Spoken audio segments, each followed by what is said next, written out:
Šį kartą atvykau prie Elektrėnų bažnyčios. Puslankiu išlenktas portalas, kurį sudaro stačiakampė arba su kryžiumi ir 6 vertikalūs kiaurapjūviai kryžiai. Išskirtinės architektūros pastatas prie automagistralės Vilnius-Kaunas nuteikia nekasdieniškai. Pakylėję žvilgsnį padeda minčiai atsiplėšti nuo žemės. Pasakojama, kad bažnyčios kūrėjams ir statytojams teko nesykį įveikti materijos pasipriešinimą, galynėtis su žemės trauka.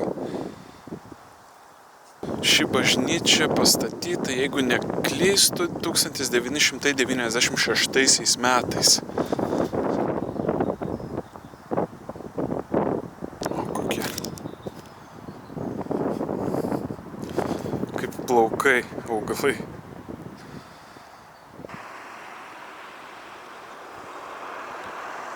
Nagi, pabandysiu prieiti arčiau. Nežinau, ar pavyks vėlgi įeiti į vidų. Bent jau paslampinėsiu čia aplinkui tada. Oho, atrodo išties didingai.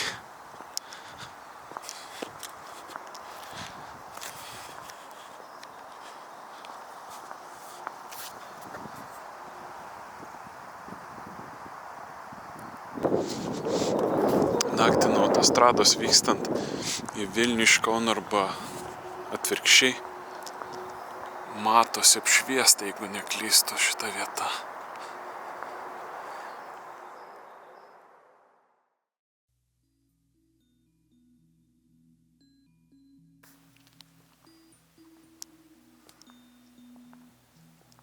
Kokie sietynai gražūs.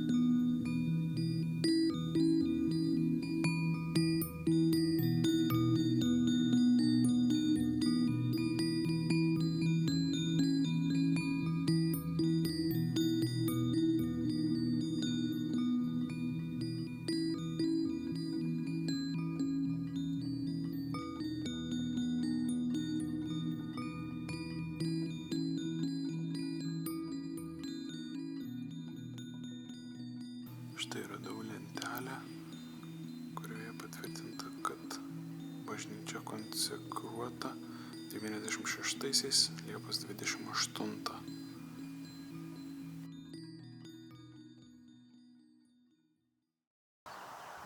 Šalia Elektrėnų bažnyčios yra paminklas žuvusiems už Lietuvos laisvę 1944-1953. Čia yra lentelės žuvusiųjų, vardai, pavardės.